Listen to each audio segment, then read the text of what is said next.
سوال تو یہاں پر یہی ہے نا، کیونکہ اب جو آج شبلی فراز صاحب نے بات کی، اسی کا ایک اگلا جملہ وہ میں چاہ رہا ہوں آپ سن بھی لیں جو انہوں نے کہا ہے، کیونکہ ایسا لگتا ہے کہ شاید ہم دائروں میں جس کی طرف انہوں نے اشارہ کیا. شبلی فراز صاحب جو ہیں بلاول صاحب کو تنقید کا بھی نشانہ بنا رہے تھے، اور انہوں نے کیا کہا مستقبل سے متعلق ذرا وہ دیکھتے ہیں. بڑے افسوس کی بات ہے کہ بلاول بھٹو جو کہ جن کے نانا نے یہ آئین بنایا تھا، اس کی صورت بگاڑنے میں وہ اپنا پورا اہم کردار ادا کر رہے ہیں، جیسے کہ آئین کی پورے صورت ہی بگاڑ دی جائے. تو یہ مسئلہ کوئی پاکستان تحریک انصاف کا نہیں ہے. پاکستان تحریک انصاف کے خلاف وہ کہ یہ قانون اسی لیے پی ٹی آئی کے خلاف بنایا جا رہا ہے، لیکن نتیجتاً اس سے عدلیہ کو بالکل اس کی حیثیت کو کم کیا جا رہا ہے. پارلیمان کو اب 63A میں ایک بالکل وہ منڈی بنا دیں گے جس میں کہ لوگ ہارس ٹریڈنگ ہوگی، اور جو پولیٹیکل پارٹیز ہیں ان کو آپ نے کمزور کیا ہے. تو یہ ایسی چیزیں ہیں جو کہ وقت بدلتے میں دیر نہیں لگتا. یہ انہی کوئی یہ جو بھی چیزیں کر رہے ہیں یہ انہی پہ عمل درآمد کا ہوگا. ہم نے تو سہ لیا لیکن یہ نہیں سہ سکیں گے.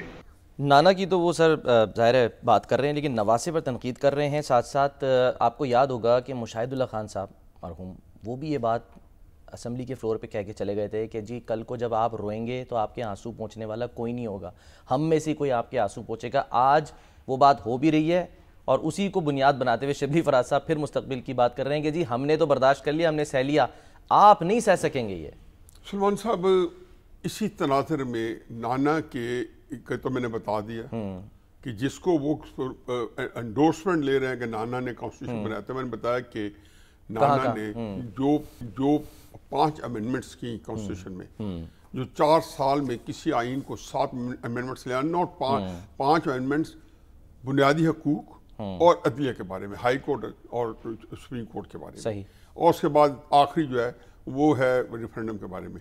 اس لیے میرا خیال ہے کہ وہ سائٹیشن تب ہی کوئی دے گا جو بینکر ہوگا اور وہاں سے سیاست میں آئے ہوا ہوگا.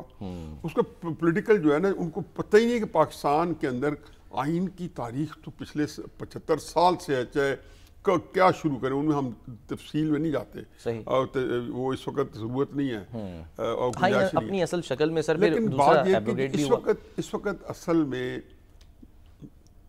ہر بندہ اسرٹیو اپنی نس شو کر رہا ہے. سپریم کورٹ کے بعد بلا شبہ سپیس زیادہ ہے کہ وہ اپنی ایک انٹرپریٹیشن کرتی ہے، اور جو کر رہے تھے آج تک کسی چیک نہیں کیا تھا. جب بندیال صاحب نے 2022 کے اندر حمزہ شہباز کی حکومت ختم کرنے کے لیے انہوں نے کہا تھا کہ جی آپ کا ووٹ کاؤنٹ بھی نہیں ہوگا اور آپ ڈسکوالیفائی بھی ہو جائیں گے. 63A پھر تجاوز تھا. جب جس کو کہنا چاہیے 184(3) کے تحت 2 وزرائے اعظم جو ہے ان کو گھر بھیجا گیا تو تجاوز تھا. سپریم کورٹ کو کوئی فرق نہیں پڑتا تھا، لوگ کہتے تھے. اور وہ ایک جس کو کہنا چاہیے کہ اس کی کوئی آواز جو ہے جیسے کہتے ہیں نقار خانے میں توتو کی آواز، تو وہ یہی تھی کہ کوئی وہ گنجائش نہیں تھی. تو اب آگے جی ٹاکرا ان لوگوں کا جن کے طاقت پر سپریم کورٹ اپنی جو نافذ کرتا تھا تجاوز بھی، اور جو تجاوز نہیں بھی ہوتا تھا. اب ان کے سامنے وہ کھڑے ہیں. یہ تو بس وہ کہتے ہیں نا ناحق مجبوروں پر تہمت مختاری کی. ان پہ تو بالکل ناحق ہے، کیونکہ یہ تو ان کی تو یہ سیاست کے اندر آلدو حکومت ہے، لیکن سیاست میں یہ اس وقت ریلیونٹ نہیں ہے. آپ دیکھو ہم جو ڈسکس کرتے ہیں سیاست، جب بھی ڈسکس کرتے ہیں تو ہم یا ٹیلی ویژن کو ڈسکس کر رہے ہوتے ہیں، یا پی ٹی آئی کو کر رہے ہوتے ہیں، یا بانی تحریک انصاف کو کر رہے ہوتے ہیں. ہم نے کبھی بھی اس تناظر میں باقی سیاسی لیڈروں کو اس طرح نہیں کیا، اللہ کہ کوئی ایک آدھ واقعہ کبھی کی ہو جائے. تو جب آپ جو ہے سارا جو آمنا سامنے انہی سے ہے. الیکشن کمیشن ظاہر ہے کہ انہوں نے ہمیشہ ہی طاقتور کا ساتھ دیا ہے. سپریم کورٹ ہمیشہ طاقتور کا ساتھ دیا یا طاقتور نے ان کا ساتھ دیا، اور یہ ساتھ ایک بڑا گھڑ جوڑ تھا.